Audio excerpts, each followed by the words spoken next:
بالله من الشيطان الرجيم بسم الله الرحمن الرحيم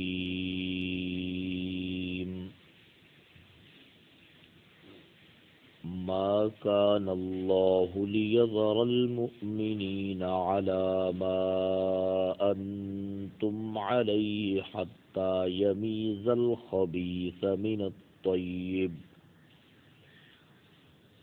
وما كان الله ليطلعكم على الغيب ولكن الله يجتبي من رسله من يشاء فآمنوا بالله ورسله وإن تؤمنوا وتتقوا فلكم أجر عظيم.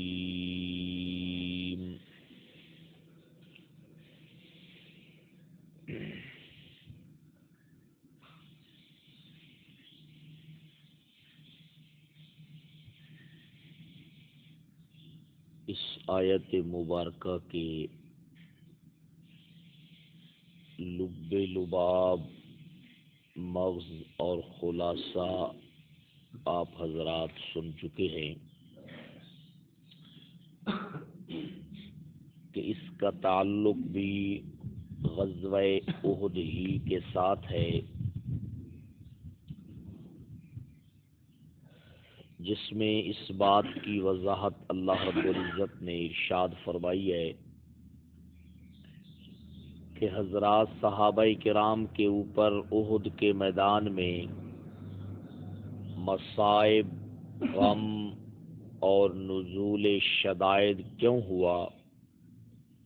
تو فرمایا کہ اس کا مقصد یہ تھا تاکہ منافق جو کہ خبیث لوگ ہیں اور مخلصین جو کہ طیب لوگ ہیں، یہ خبیث لوگ طیب لوگوں سے جدا ہو جائیں۔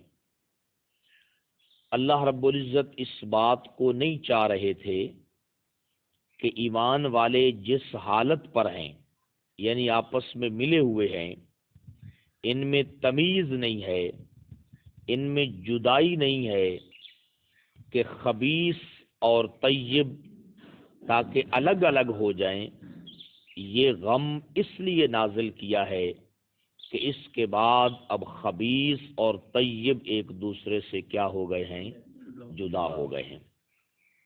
یہاں پر اس آیت مبارکہ کے ابتدائی حصے میں آپ دیکھیں کہ اللہ رب العزت نے منافقت کو خباثت کے ساتھ تعبیر کیا ہے اور اخلاص کو طیب کے ساتھ تعبیر کیا ہے۔ اب اس آیت مبارکہ کے حوالے سے جو پہلی بات بالکل واضح طور پر سمجھ میں آ رہی ہے وہ یہ ہے کہ آپ دیکھیں کہ ابتداءً ہی 300 جو خبیث تھے وہ طیبین سے کیا ہو گئے؟ جدا ہو گئے۔ اب ذرا غور فرمانا ہے آپ نے کہ جب یہ 300 جدا ہوئے تھے تو ابو بکر و عمر، عثمان و علی وہ کن میں شامل تھے؟ 300 میں یا 700 میں؟ 700 آگے چلے گئے نا احد کے میدان کی طرف، اور 300 مقام شوط سے کیا ہو گئے؟ واپس ہو گئے۔ تو اب اللہ فرماتے ہیں کہ یہ غزوہ احد اس لیے ہوا ہے تاکہ اللہ حتی یمیز الخبیث من الطیب، تاکہ اللہ جدا کر دے خبیث یعنی گندے لوگوں کو من الطیب، کن لوگوں سے؟ پاک لوگوں سے، ستھرے لوگوں سے۔ جب 300 خبیث الگ ہو گئے، 700 آگے چلے گئے تو 700 طیب ہیں اور 300 کیا ہیں؟ خبیث ہیں۔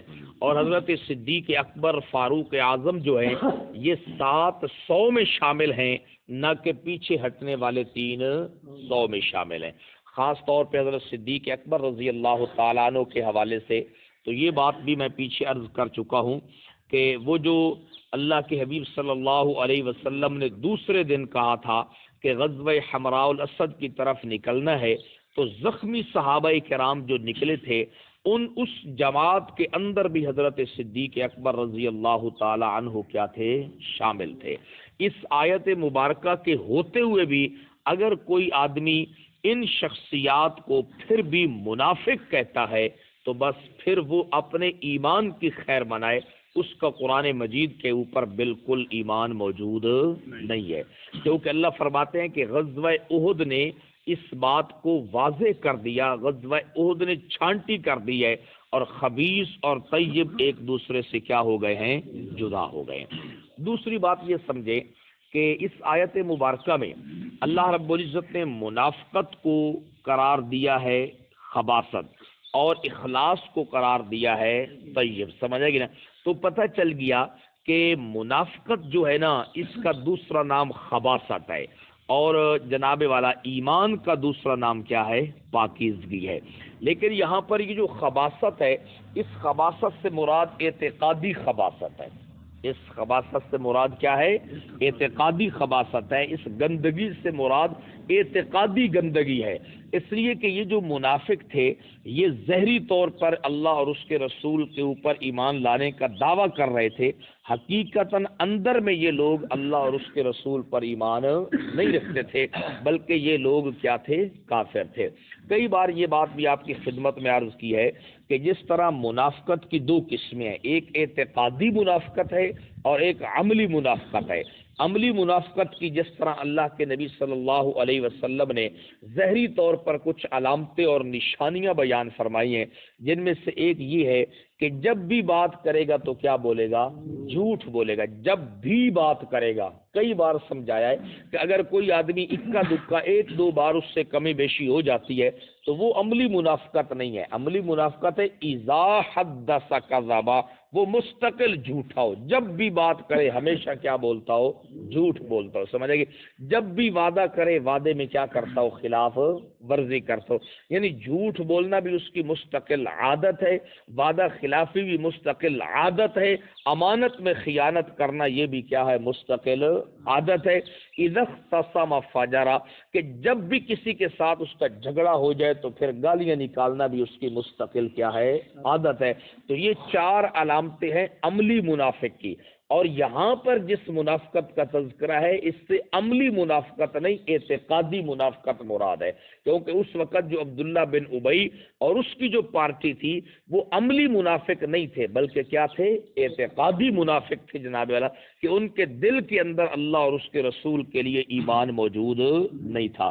اور اعتقادی منافق جو ہے اس کی بھی بڑی نشانیاں تین ہی ہیں۔ اس کی پہلی نشانی کیا ہے کہ جو اعتقادی منافق ہوتا ہے وہ گستاخ رسول ہوتا ہے۔ وہ کیا ہوتا ہے؟ گستاخ رسول ہوتا ہے، اور اس کی گستاخی کا اظہار اس کی زبان سے ہوتا ہے۔ آپ سورۃ بقرہ سے سن رہے ہیں، یا ایھا الذین آمنوا لا تقولوا راعنا سے سن رہے ہیں جناب والا۔ یہاں پر آپ دیکھ رہے ہیں کہ جن لوگوں نے ذات نبوت کے بارے میں یہ بات کر دی تھی کہ وہ جو ایک چیز گم ہو گئی تھی، تو منافقین نے تہمت لگا دی کہ شاید رسول اللہ صلی اللہ علیہ وسلم نے اس کو اپنی ذات کے لیے کیا ہے؟ رکھ لیا ہو۔ تو اللہ رب العزت نے صفائی بیان کی کہ ما کان لنبی ان یغل، نبی کی شان کے مناسب ہی نہیں ہے کہ وہ کیا کرے؟ خیانت کرے، سمجھے گے؟ تو نبی کی ذات کے بارے میں خیانت کی بات کرنا یہ نبوت کی کیا ہے؟ بہت بڑی گستاخی ہے۔ دوسری بات، اعتقادی منافق جو تھے وہ گستاخ صحابہ تھے۔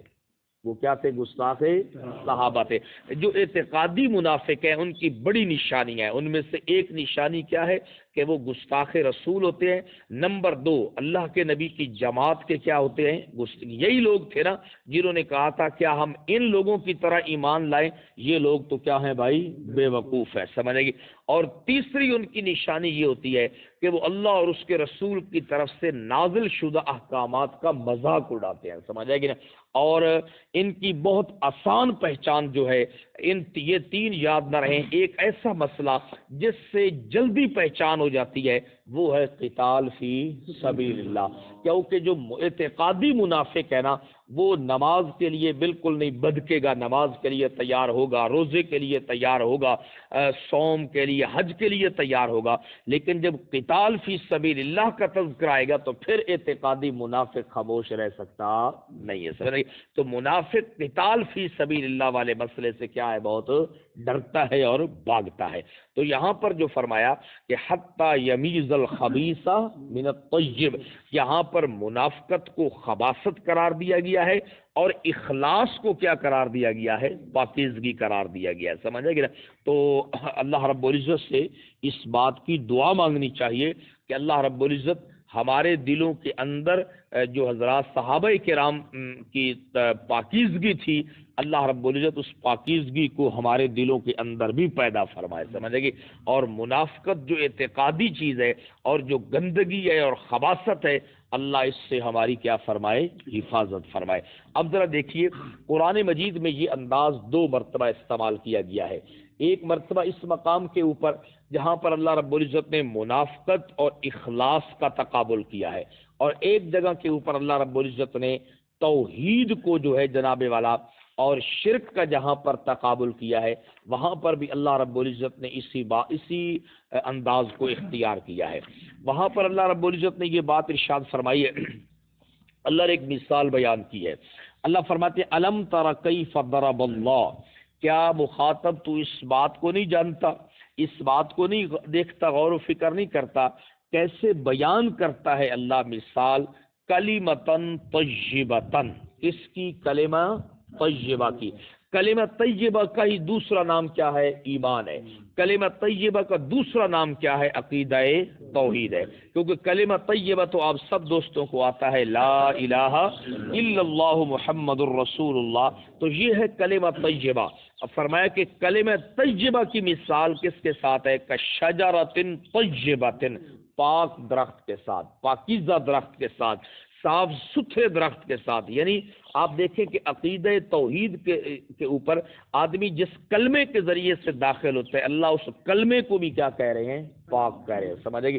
وہاں پر اندر کی بات مراد تھی، یعنی کہ اعتقادی خباثت اندر ہوتی ہے اور ایمان بھی اندر ہوتا ہے۔ یہاں پر اللہ رب العزت ظاہری بات کو بیان کر رہے ہیں کہ ایمان جو ہے جن کلمات کے ذریعے سے آتا ہے وہ کلمات بھی کیا ہیں، پاک ہیں، سمجھے گی؟ کلمہ طیبہ۔ اس کی مثال جو ہے، اب ذرا اس مثال کو غور سے سننا، یہ ویسے تو صرف یہ بات عرض کرنی تھی کہ توحید اور شرک کا تقابل بھی کلمہ طیبہ اور کلمہ خبیثہ کے ساتھ کیا گیا ہے، لیکن اس میں بڑی خوبصورت بات اللہ نے ذکر کی ہے، مثال اور تشبیہ، وہ بھی آپ کے سامنے تاکہ عرض ہو جائے۔ فرمایا کہ کلمہ طیبہ، اس کی مثال کس کے ساتھ ہے، کشجرۃ طیبۃ، پاکیزہ صاف ستھرے خالص درخت کے ساتھ ہے۔ اس درخت کی اللہ نے 3 باتیں ذکر کی ہیں، فرمایا اصلھا ثابت، اس کی جڑیں بڑی گہری ہیں، اس کی جڑیں زمین کے اندر کیا ہیں، بڑی گہری ہیں، ثابت بڑی مضبوط ہے، جتنی تند و تیز ہوا چلے، آندھی چلے، وہ اپنی جڑوں سے نکلتا نہیں ہے۔ ذرا غور کرنا ہے آپ نے، وہ اپنی جڑوں سمیت برقرار رہتا ہے۔ نمبر 2 وفرعھا فی السماء، اس کی شاخیں بڑی بلند ہیں، آسمان کی طرف اٹھی ہوئی ہیں۔ آگے فرمایا کہ تؤتی اکلھا، وہ دیتا ہے اپنا پھل کل حین، ہر موسم میں، گرمی ہو، سردی ہو، خزاں ہو، بہار ہو، جو بھی موسم ہو، وہ اپنا پھل دیتا ہی رہتا ہے، بِإِذْنِ رَبِّهَا، کس کے حکم سے، اللہ کے حکم سے۔ وَيَضْرِبُ اللَّهُ الْأَمْثَالَ لِلنَّاسِ، اور اللہ بیان کرتا ہے مثالیں لوگوں کے لیے، لَعَلَّهُمْ يَتَذَكَّرُونَ، تاکہ لوگ ان کو ذہن نشین کر لیں، لوگ ان کو کیا کر لیں، ذہن۔ اب ذرا غور کرنا، اس کو ذہن نشین کر رہے ہیں۔ اللہ فرماتے ہیں جو توحید جو ہے، ایمان جو ہے، جس چیز کے ذریعے سے اندر داخل ہوتا ہے وہ زہری بول ہیں، اور وہ زہری بول بھی کیا ہیں، پاک ہیں، کلمتن طیبتن۔ اس کی مثال اس صاف ستھرے درخت کے ساتھ ہے جس کی 3 باتیں ہیں۔ پہلی بات یہ کہ اس کی جڑ کیا ہے، بڑی مضبوط، اس کی شاخیں بڑی بلند، اور وہ پھل ہر موسم میں کیا ہے، دیتا ہے۔ اصل میں یہ کلمہ طیبہ کی مثال ہے۔ اللہ فرماتے ہیں کہ یہ جو کلمہ طیبہ ہے نا، یہ جو ایمان ہے، یہ جو عقیدہ توحید ہے، یہ جس کے دل میں آ جائے پھر اس کی جڑ بڑی مضبوط ہوتی ہے. اس کی جڑ کیا ہوتی ہے؟ بڑی. کیا مطلب ہے؟ کہ جس طرح وہ جو درخت ہے پاکیزہ کھجور کا درخت کہ جناب والا جتنی بھی تند و تیز ہوا آئے آندھی آئے وہ جڑ سے اکھڑتا نہیں ہے.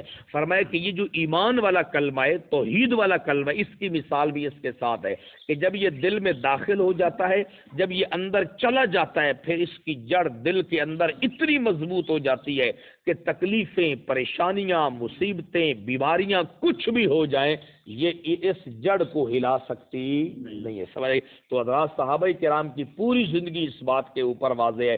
مکے میں ان کے ساتھ کیا کچھ ہوتا رہا، مدینے میں ان پر کیا حالات بنتے رہے، مگر ایمان کی جڑ کو نہ مشرکین مکہ کا ظلم و ستم نکال سکا اور نہ ہی یہود و نصارہ کی فریب کاریاں اور چالیں ان کے اندر سے ایمان کی جڑ کو کیا کر سکے؟ نکال سکے. سمجھ گی. بہرحال ایمان جو کلمہ توحید ہے نا اللہ اس کے لیے فرما رہے ہیں کہ اصلھا ثابت، اس کی جڑ بڑی مضبوط ہوتی ہے. آپ دیکھیں کہ مرد حضرات تو اپنی جگہ پر رہے. حضرت فاروق اعظم رضی اللہ تعالی عنہ کو آپ دیکھیں جب ابھی تک یہ اسلام نہیں لائے ان کی بہن فاطمہ بنت خطاب ان کے ساتھ حضرت فاروق اعظم نے کیا سلوک کیا تھا، کتنا ان پہ تشدد کیا، کتنا ان کو مارا پیٹا، مگر جو جڑ اندر داخل ہو چکی تھی وہ جڑ اپنی جگہ سے ہل سکی نہ. یہ اصل توحید ہے. سمجھا گی جناب والا کہ جتنی آندھیاں چلیں جتنے طوفان چلیں توحید کی جڑ اندر سے نہ ہلے تو یہ اصل میں ہے کلمۃ طیبۃ. سمجھے گی جناب والا. یہ نہیں کہ تھوڑی سی بیماری آ گئی اور تکلیف اور پریشانی آ گئی پھر بندہ خلاف شریعت کاموں کے اوپر لگ جائے اور کہے کہ بس ہم تو بھائی توحید کو کیا ہے بھائی ماننے والے ہیں. پھر یہ نہیں دیکھا جناب والا کہ بدعقیدہ ہے کوئی ہے، بس ہر ایک کے پاس پھر جناب والا حاضری ہو رہی ہے اور ہر ایک کے پاس جناب والا اس کے ٹونے پٹونے جتنی چیزیں ہیں وہ ساری چیزیں شروع ہو چکی ہیں جناب والا. اور پھر ایمان جو ہے وہ اپنی جگہ پر پھر برقرار نہیں رہتا. سمجھے گی. تو برقرار رہنے کے لیے بھی آپ کو قرآن مجید کا نسخہ ہم عرض کرتے رہتے ہیں. وہ کیا ہے کہ پھر کن کے واقعات کو غور سے پڑھنا ہے، مولویوں کے واقعات کو یا انبیاء کے واقعات. اللہ نے فرمایا کُلًا نقص علیک من انباء الرسل. اللہ فرماتے کہ ہم نے انبیاء کے قصے میرے نبی آپ پر اس لیے بیان کیے ہیں تاکہ ہم آپ کے دل کو کیا کر دیں؟ مضبوط کر دیں. دل جو جمے گا نا توحید پر مولویوں کے واقعات سے نہیں جمے گا. کن کے واقعات سے؟ انبیاء کے واقعات سے. ہم چور دروازہ نکالتے ہیں مولویوں کے چھوڑو یار فلانا جگہ نا جی اور انہوں ہی کوئی بندہ بیمار ہو گیا تھی وہ فلانے سید کو لے گئے بابے کو لے گئے انہوں نے وڈکیاں دے گوڈے نو پیڑ آئی تو وہ بھی زندہ شاہ جڑا ہے نا جناب والا اتھے سلامت لے گئے جناب والا تے ایڈا وڈا ہرجا کوئی نہیں چپ کر کے تسی کی ہے بھائی ادو ہو کے نکل جاؤ. سمجھا کہ جناب والا وہ آپ ہی منت منوتیاں پا لیندے انہوں نے اپنے بالاں دے گل جناب والا 15 تے 16 تے 20 تویز ہوندے جناب والا. تسی کیوں ایڈے گھبریندے پئے ہو؟ تسی بھی کی ہے بھائی گاٹے ہر چیز کی کر لو بھائی فٹ کر لو. سمجھا کہ جناب والا. تو پھر آدمی جب انبیاء کے واقعات کو دیکھے گا اللہ کے نبی کی ذات کو دیکھے گا آپ کے بیٹوں کو دیکھے گا تو انشاءاللہ پھر اس کا ایمان کیا ہے بھائی جمع رہے گا. مولویوں کو دیکھ کر ایمان جم نہیں سکتا. سمجھے گی جناب والا. ایمان جمے گا کس کے ساتھ؟ انبیاء کے واقعات کے ساتھ. سمجھے گی. تو فرمایا کہ ایمان کی جڑ جو ہوتی ہے وہ کیا ہوتی ہے؟ بڑی مضبوط ہوتی ہے. اس کی شاخوں سے مراد کیا ہے؟ اس کے اعمال ہیں. فرمایا کہ جب بھی وہ کوئی عمل کرتا ہے سیدھا آسمان کی بلندیوں میں وہ کیا ہے؟ عمل چلا جاتا ہے. سمجھے گی. آگے دیکھیے ذرا اللہ فرماتے ہیں کہ توتی اکلھا اس کلمہ کا جو ہے نا پھل اس درخت کا جو پھل ہے وہ ہر موسم میں وہ پھل دیتا ہے. کیا مطلب ہے؟ کلمہ طیبہ کے ثمرات ہر موسم میں ہوتے ہیں. کلمہ طیبہ کے ثمرات کیا ہیں؟ زندگی میں بھی اثرات اس کے ثمرات جاری ہیں. مومن کے لیے اس کے مرنے کے بعد بھی کلمہ توحید کے ثمرات اس کو کیا ہیں بھائی مل رہے ہیں. جناب زندگی میں آپ دیکھیں کبھی تسبیح کر رہا ہے، کبھی تحمید کر رہا ہے، کبھی تحلیل کر رہا ہے، کبھی قرآن کی تلاوت کر رہا ہے جناب، کبھی نماز پڑھ رہا ہے، کبھی روزے رکھ رہا ہے، کبھی اخلاق. یعنی کہ توحید کے ثمرات اس کی زندگی میں رات کو بھی نظر آ رہے ہیں دن کو بھی نظر آ رہے ہیں. اور جب مر جاتا ہے تو کلمہ توحید کی برکات کی وجہ سے اللہ اسے جنت کا کیا ہے داخلہ عطا فرما دیتے ہیں۔ ایمان والے اس کے لیے پیچھے سے دعائیں کرتے ہیں، فرشتے اس کے لیے دعائیں کرتے ہیں اور اس کے حق میں اللہ دعاؤں کو قبول فرماتے ہیں۔ یہ مراد ہے کہ وہ اپنا پھل ہر موسم میں دیتا ہے۔ سمجھا کہ جناب اللہ شاید اقبال نے کوئی اس قسم کی بات کی ہے کلمہ توحید کے بارے میں کہ یہ نغمہ فصل گل و لالا کا نہیں، پابند بہار ہو کہ خزاں لا الہ الا اللہ۔ اس کلمے کے اوپر پھل ہر وقت رہتا ہے۔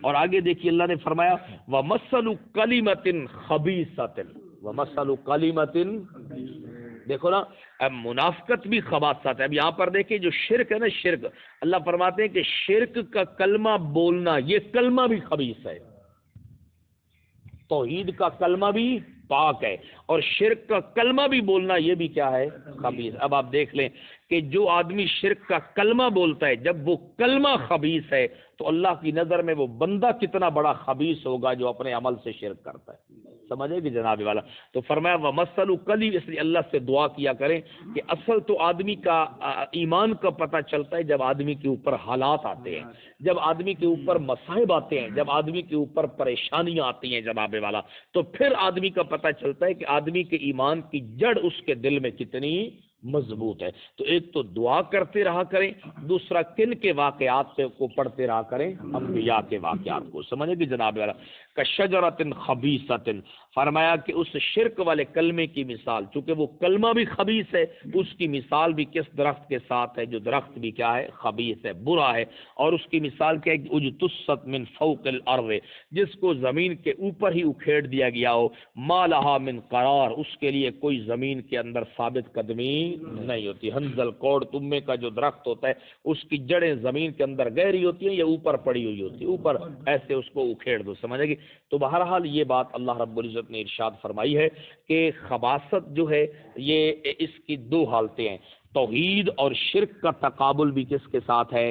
خباثت اور طیب کے ساتھ۔ توحید کا کلمہ کیا ہے؟ پاک۔ شرک کا کلمہ کیا ہے؟ خبیث ہے۔ اس طرح منافقت جو ہے یہ بھی کیا ہے؟ خباثت ہے، اور اخلاص جو ہے یہ بھی کیا ہے؟ طیب ہے۔ سمجھے یہ پاک ہے۔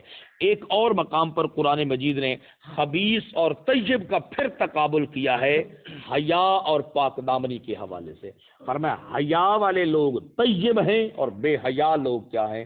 خبیث ہے۔ ام المومنین سیدہ طیبہ عائشہ صدیقہ رضی اللہ تعالیٰ عنہ کے واقعے میں جب ان کی پاک دامنی نازل ہو گئی تو اللہ نے فرمایا کہ یہ کام کس طرح ہو سکتا ہے؟ کیوں؟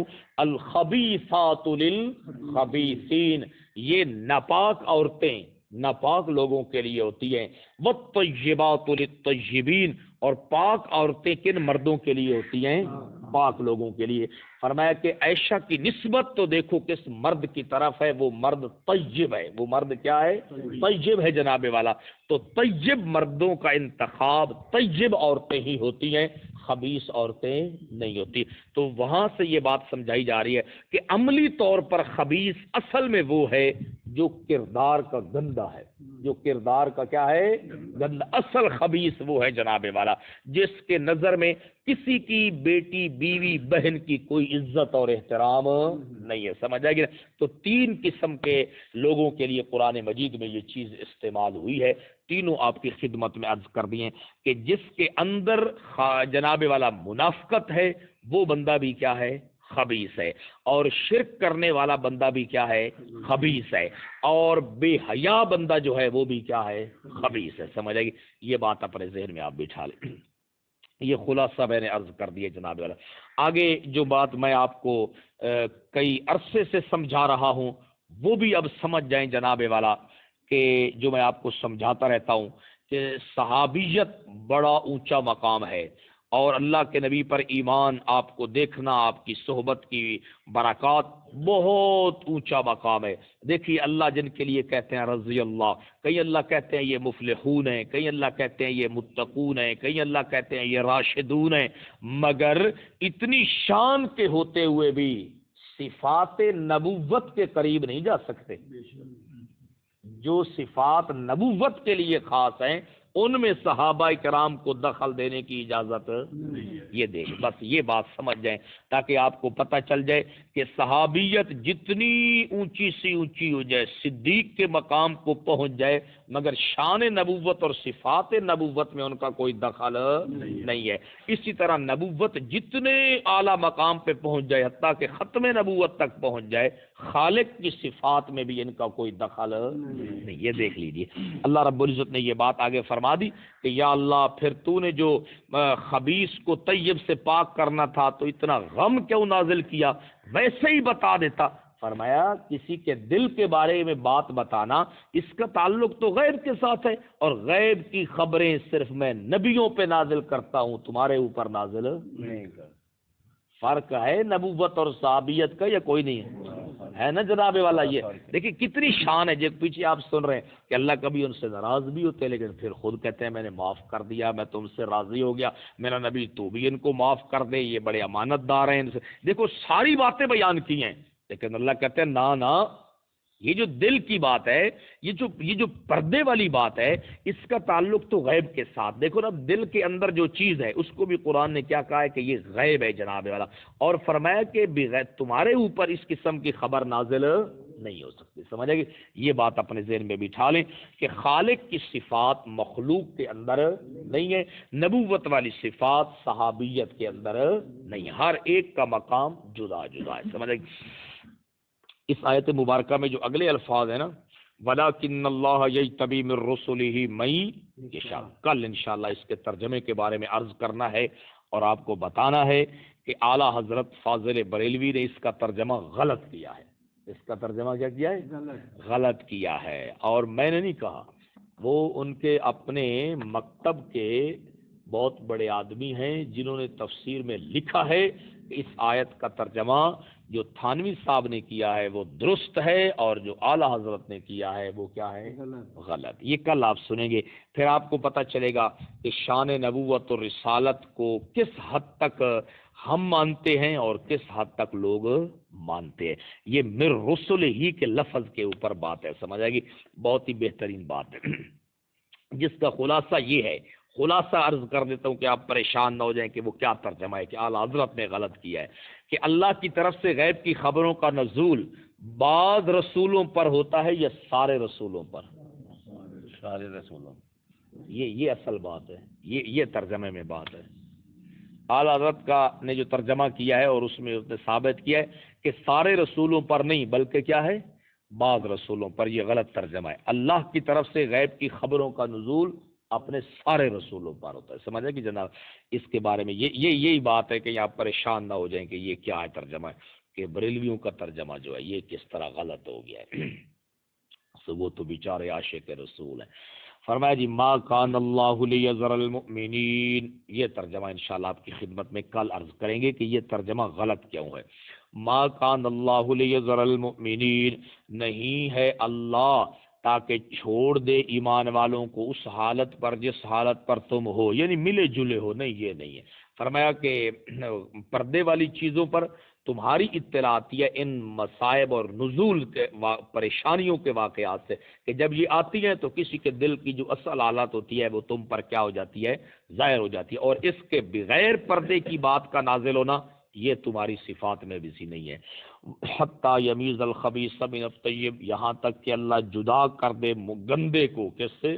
ستھرے سے، سمجھے کہ منافق کو ایمان والے سے، سمجھے کہ وما کان اللہ، اور اللہ کی یہ شان نہیں ہے لیطلعکم، کہ اطلاع دے تم کو۔ کل میں نے آپ کو بتایا تھا کہ کنز الایمان میں احمد رضا خان صاحب نے کیا ترجمہ کیا کہ اللہ کی یہ شان نہیں ہے لیطلعکم، تاکہ اطلاع دے تم کو اے عام لوگوں، اے صحابہ کرام کو خطاب کر کے، ٹھیک ہے نبوت کے مقابلے میں عام ہی ہے، تو کیا ہے کہ اللہ کی یہ شان نہیں ہے کہ اطلاع دے تم کو اے عام لوگوں، کس پر؟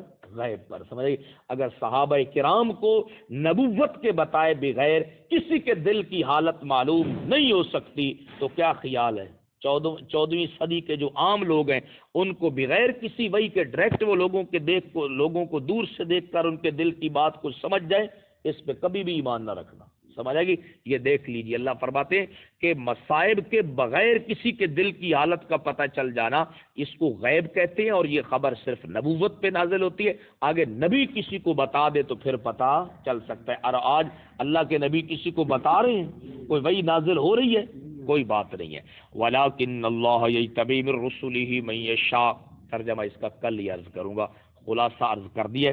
فآمنوا باللہ ورسلہ، پس تم ایمان لاؤ اللہ پر اور اس کے سارے رسولوں پر، وَإِن تُؤْمِنُوا، اور اگر تم ایمان لاؤ اور پرہیزگاری اختیار کرو، فَلَكُمْ أَجْرٌ عظیم، تمہارے لیے بہت بڑا